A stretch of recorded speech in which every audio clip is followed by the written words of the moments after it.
नमस्कार, जय जिनेन्द्र दोस्तों, मैं ललित सरावगी जैन भोपाल में हूँ। आज मैं आपका एक ऐसे शख्स से परिचय कराने जा रहा हूँ जिन्होंने नित्य देव दर्शन का नियम लिया हुआ है, पर बगल में कोई मंदिर नहीं था, तो उन्होंने अपने नियम को पूरा करने के लिए एक भव्य मंदिर का निर्माण कराया और इस जैन रत्न का नाम है अनिल जैन, जो मध्य प्रदेश के सहकारिता विभाग में इंस्पेक्टर के रूप में कार्यरत है।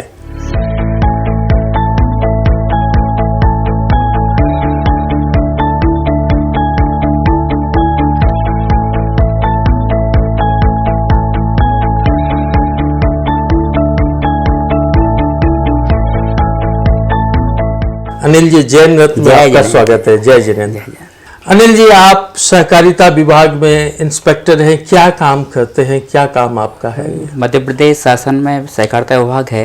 यहाँ ऑडिट का काम होता है। जितनी भी सहकारी संस्थाएं, सहकारी बैंकें होती हैं, बड़ी बड़ी संस्थाएं होती हैं, उनका हम लोग ऑडिट करते हैं। आप सरकारी पद पर हैं। सरकारी पद पर रहने वाले व्यक्तियों को समय कम मिलता है, पर आपने तो धर्म के प्रति अपना इतना समय दे दिया कि एक भव्य मंदिर का निर्माण हो गया। ये प्रेरणा आपको कैसे मिली? शुरू से ही, बचपन से ही धर्म के संस्कार तो थे ही। गांव में जब था तो गांव में, वहाँ ललरिया गांव था, एक ही जैन परिवार था और मंदिर नहीं था, लेकिन दर्शन की भावना तो होती थी। तो बचपन से ही 10-12 साल की उम्र से मैं एक छोटा सा रूम में मंदिर बनाकर पूजा कर लेना, आरती कर लेना, तस्वीरें लगाकर, प्रतिमा तो संभव नहीं थी, तस्वीरें लगाकर मतलब अपने धर्म का उसको बचपन से ऐसा कुछ करना, और वहीं से एक प्रेरणा होते होते भाव और भावना ने साथ दिया और आज इतने बड़े मंदिर का निर्माण हो गया। चला गया। इस मंदिर का नाम क्या है? श्री 1000 पार्श्वनाथ दिगंबर जैन मंदिर, नयापुरा, नर्मदा परिसर, कोलार रोड। इस मंदिर की स्थापना कब हुई, कब पंच कल्याणक हुए? इस मंदिर में 2000 में जो मैं जहाँ पे आया, कोलार आया, और 2000 में कोलार आने के बाद फिर एक छोटा सा मंदिर, मेरा नियम था कि मैं बिना दर्शन के भोजन नहीं करता। अब भोजन करना और फिर ऑफिस जाना दर्शन करने, तो जहाँ से 10 किलोमीटर दूर शाहपुरा में एक जैन मंदिर था, तो दर्शन करने के लिए शाहपुरा जैन मंदिर जाना पड़ता था। अब वहाँ 10 किलोमीटर जाना, फिर 10 किलोमीटर वापस आना, भोजन करना, फिर ऑफिस जाना। तो ये मन में विचार आया कि एक छोटा सा मंदिर जो है यहीं पे अपन बना लें, ताकि अपने को दर्शन का लाभ मिल ना सके और शाहपुरा आना जाना ना पड़े।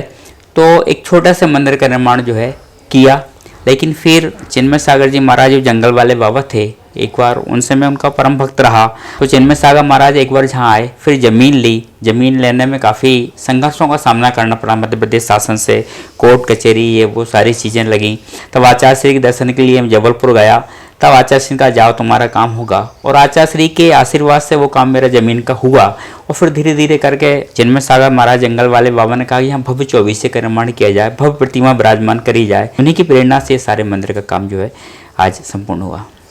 इस मंदिर की विशेषता क्या है? इस मंदिर की विशेषता ये है कि पहले जब यहाँ मंदिर का निर्माण हो रहा था, तो पुराना जो बिल्डर था, तो उस बिल्डर ने यहाँ पहले सेप्टिक टैंक के लिए खोदाई चालू करी, लेकिन सेप्टिक टैंक की खुदाई नहीं हो पाई।